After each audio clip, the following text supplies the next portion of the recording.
Namaste everyone. I'm going to channel the deer beings. The deer beings are an extraterrestrial race that has been interacting with planet Earth for many thousands of years.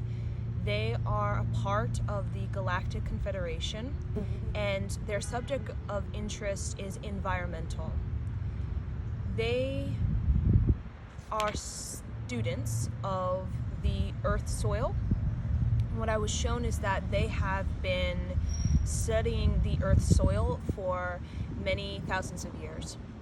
They also are quite aquatic in nature, so we can see them as marine biologists in many ways. They have a particular interest in marine life on this planet because they do possess an aquatic life. So I believe that they can swim underwater very much like I'm seeing a beluga. So around the time span of like when we think of a beluga. But they do have their colonies on land.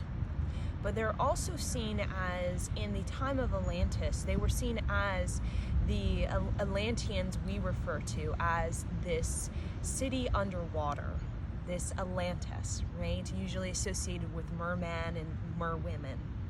So they very much are in that story of a city underwater that has these sort of mer people, or these sort of mer people that can shapeshift their form so that they can become aquatic and both can walk on the land. So the deer beings, they have features of a deer, and I'm sure we've all seen a deer. They have this sort of slender face, sort of long slender face. They have the color of the deer, sort of a brown, sort of like a deep honey brown color. And they also are very tribal like Native Americans. They particularly take interest in Native American culture because their language is very similar to Native American. I was shown that their language is very much sounds. They're mimicking sounds that they hear in nature, and even a name is more so about, it has a rhythm to it. It's more about the rhythm rather than the letters. There's a particular rhythm that is very musical, we'll say. So the deer beings, their focus is environmental studies. They are here to provide the Galactic Confederation future projections on our environmental status in, let's say, 50 years, 100 years. So they have created a roadmap for where we are to be environmentally in 50 years to 100 years. And that's their, you could say, their study of interest. Okay, so in the Galactic Confederation, there are all kinds of extraterrestrial races that join together, and they all have their unique studies that they devote to. Like, think of it like in college, you have a major, and you devote yourself to this subject of interest. And environmental, particularly when it comes to the soil and food, is very much a study of interest. So that's why they're here, but they also have a great interest in, like I said, the marine life. So they are also considered ambassadors for marine life. So when the Galactic Confederation has, you can say, meetings on particular marine life, let's say that there's you could say a species of some kind of fish, or species really of even a coral reef, the deer beings will actually present their study of that particular species, that marine life species, and they will also present they will also kind of like presenting a PowerPoint of the benefits of having this species in the ocean, and how if this species goes extinct, it will cause some sort of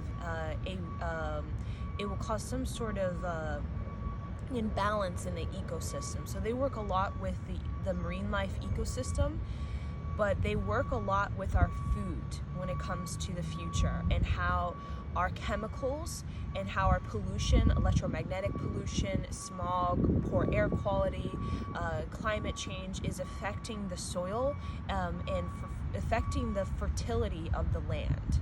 So they're focused on the fertility of the land. So when you see deer beings, you usually see them connected to like farms. They're very interested in our farming techniques, and they're interested in how our farming techniques will evolve over the course of 500 to 50 years to 100 years. They also share with us farming techniques I'm shown through crop circles. Like, for example, crop circles, there's a particular electromagnetic, I like to say mineral, that is dispersed amongst the field after a crop circle. And scientists has shown that this particular electromagnetic mineral is actually able to support crops.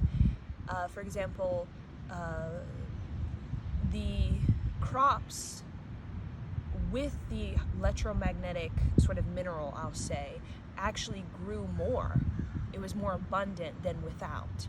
So these little things that they're sharing with us, these little knowledge of crops and how to take care of the land and how to take care of your, you could say, over in this period of time where pollution and chemicals is a possibility of sort of spoiling the land. So they're helping us to learn about how we can better fertilize the soil during these times of what we call electromagnetic high states of chemical or pollution, or just toxicity. Okay, so that is their interest. So the deer beings, their planet, okay, so they have a relations with the Zeta. So I heard Zeta, so I'm not sure if their planet is in the Zeta system, or the Zeta sort of constellation, but they're in association with the Zeta beings.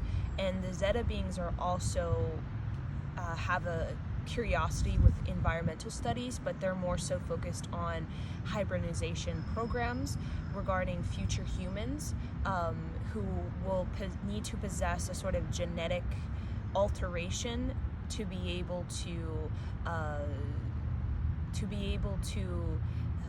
basically live on this planet in, let's say, 100, 200 years with these fast-moving electronics and technology.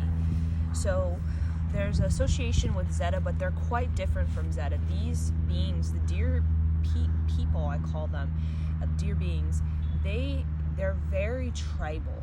So they're not what we think of these very space traveling, space voyaging.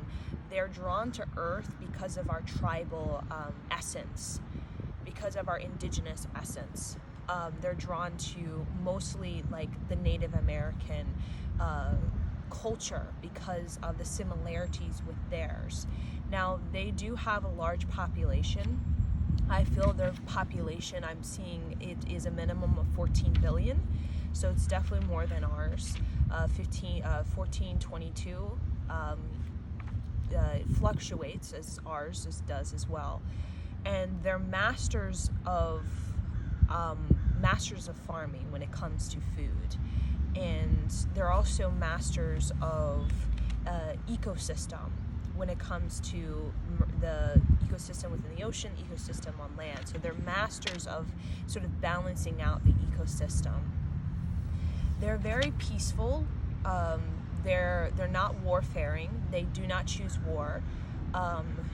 They're not in what we call, they're not participating in the galactic war that's happening with the reptilians and other sort of extraterrestrial beings when it comes to controlling planet Earth in this sort of enslaving matrix.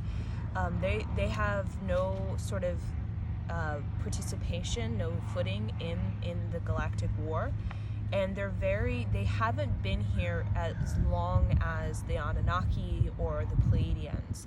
They're kind of seen in the Galactic Confederation with, reptilians, Pleiadians, and the Anunnaki as seen as very private, very much to themselves, and they're more so observers, but they're very knowledgeable. But they're very private. And the knowledge that they also want to uphold on this planet is knowledge on the tribe, knowledge on connection to nature, and the connectivity of all things, the trees with the plants with the bees. So that's ecosystem. So they really want to help us maintain our tribal way of having connectivity with all these species and organisms with each other. So they're not Zeta in the way, they're not into like sort of mutation or alteration or these sort of scientific scientific experiments. They don't really do that except with like food. We're experimenting with food in different environments, such as they have been to planets, timelines of Earth and timelines of other planets who were very barren. Like think of Mars, and they're excellent at terraforming a planet. That is why they're in the Galactic Confederation, because they know how to terraform a planet that is completely barren. Basic water, with no rain, no atmosphere, really no soil that can root anything, and they know how to terraform the land. And I feel like they're going to help us terraform Mars in the coming of 200, 500 years. So that's their greatest gift. They terraform planets, so they work with the Zeta and they work with the Greys when it comes to terraforming planets. They work with multiple species of, you can say, ET when it comes to terraforming, because a lot of beings, such as our possible projection, have got so into their technology that they lost their connection with nature, and therefore over many centuries, thousands of years, their planet became very barren, just like Mars became very barren due to nuclear warfare. So nuclear warfare can destroy the atmosphere and disperse these sort of chemicals that will basically rot the soil. So that's more about the deer people and their job and their mastery over many thousands of years on their planet. But they have maintained their tribal ways, their music, their language. So a being I connected to when I meditated, closed my eyes, was a masculine, was a leader. And again, they're very tribal. They have big families, and they remain close with their families throughout their entire life, like a pod of dolphins. And each tribe has its own trade. So if it's trading of corn when we think of our planet, or trading of particular spices or particular cloth or color dye, each tribe has its own expertise, and they are more in trading. They trade. So that's what we think of their currency as, is they have upheld a sort of trading. They don't have massive corporations and massive sort of dominating corporations on this planet. They have kept everything sort of equalized, and trading is the main sort of thing. So like more so when we think of like small business is kind of the main thing, the circle of their sort of economy, where it's not a hierarchical, these mega businesses, mega, and then down here it's very small and underdeveloped. Every sort of business is small business, and every business is very much developed equally, right? So the being I talked to was Tata Tish. And again, to me, it feels very Native American because of the sound. The sound has a resonance. The resonance has like a message. So Tata Tesh is one of the leaders who is in charge of an environmental study on this planet when it comes to the changing of our ecosystem in about 50 to 200 years. And he is responsible for providing information to the Galactic Confederation on the possible timelines if we are to continue in this sort of direction that we're in, and how in 200 years our status when it comes to food and our ability to create food for a large population. So that's his study. Tata Tesh. He has a very sort of robust appearance, that same deer face, that sort of brown skin, sort of honey brown. They have that sort of big eyes like a deer, sort of a long lower jaw area. And he's shown me this as his constellation and how they travel to Earth. So I was shown these 3 dots, you can say, like looking at the sky at a constellation. And I don't know if this is in our sort of view of our space, or if this is their view of looking towards their universe from their planet. But this is somehow significant, and they showed me this sort of spiral around this one particular star, and this could be very much their star. And then they showed me this line as in, I don't know if it's like some sort of how they come to Earth. Like there's a spiral and then they go in this direction. So this is quite interesting to me. And so I was shown this as something significant with their constellation, or it's a star map. Okay, so I'm not sure what this is, because I don't really know all the constellations in our view of space, but this is somehow significant. And they are also interdimensional beings. They're interdimensional beings as in they remain mostly on a 5th dimensional resonance, so they're pretty physical. They're pretty physical. They're not like the Zeta. The Zeta are like, vibrating at like 12th dimensional total celestial light being energy. These beings are very 5th dimensional. They go up to like 8th dimensional, but they're very physical. They enjoy being physical, and that's why they're here to help us with environmental, because they know how to manifest. They're very good manifestors when it comes to physical things. So like food, trees, flowers, bees, they know how to engineer a stable ecosystem.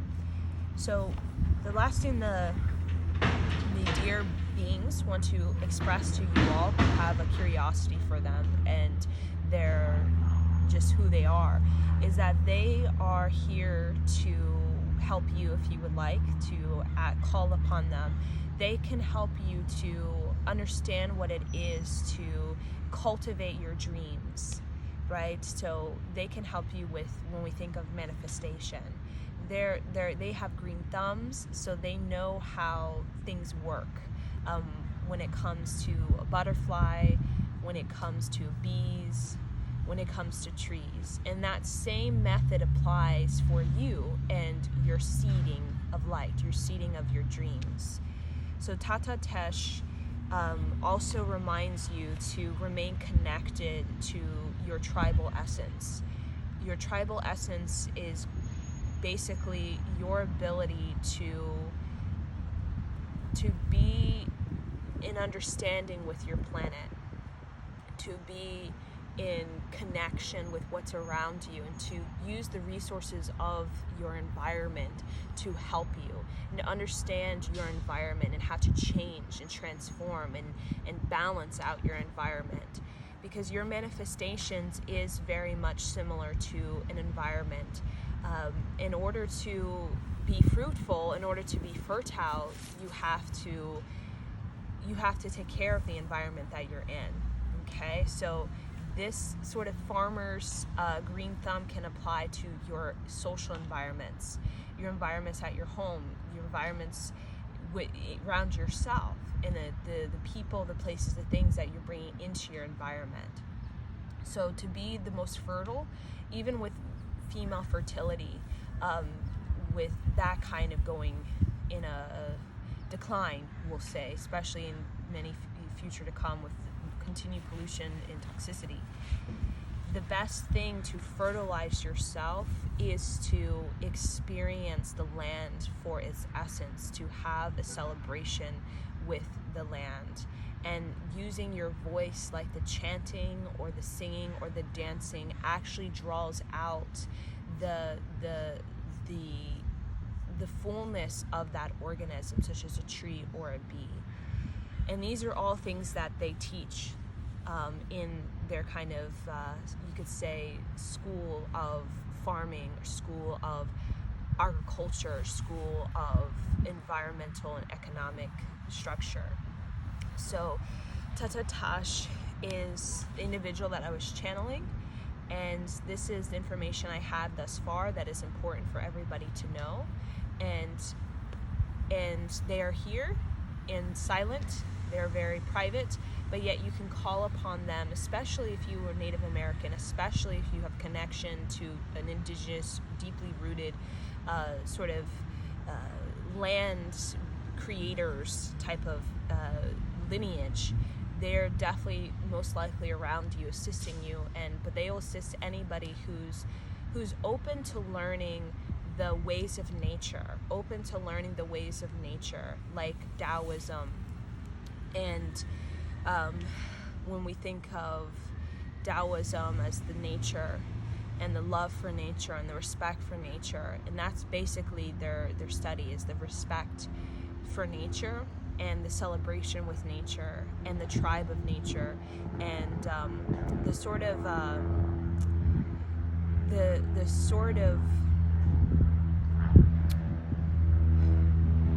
nature and man being one. That's their main type of broadcast to this earth, because when we move more into our technology age, model ourselves more of like Zeta beings or gray beings or reptilian beings in our sort of model of this next human, we start to lose that connection to human and nature are one, and we start to take advantage of nature, overuse of nature, overwork nature, and find nature starting to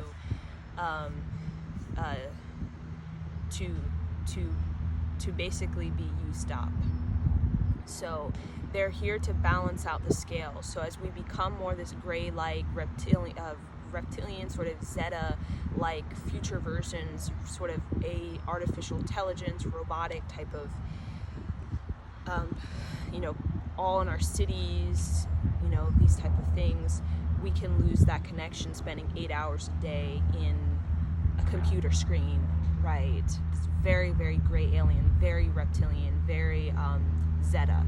So they are trying to balance that out, counterbalance by transmitting these frequencies of creating simple homes like Taoists, sort of creating simple homes in nature, learning what it is to farm for yourself, learning what it is to create your own food, learning the seasons and how the seasons work for you and your food, learning what it is to, how trees give us supreme oxygen, how to transmute toxins and pollutions from our factories through trees, and through other species of plant, other species of insect. So they want to they wanted to help us remain close to that, so that we can have balance and we move into our future. We can be gray-like, we can be Zeta-like, reptilian-like, but we still need to have the deer being essence of us to be able to live in a fast-moving mega city, technology, AI, sort of 10G society, and still knowing how to terraform a planet, still knowing how to go back to the basics, still knowing how to engineer the bees ecosystem, the tree system, the different species on this planet. So Tata Tesh will close out, and thank you for joining me, and I hope that this has awakened the dear beings within you, and your sense of connection to space, the universe, and the interdimensional place.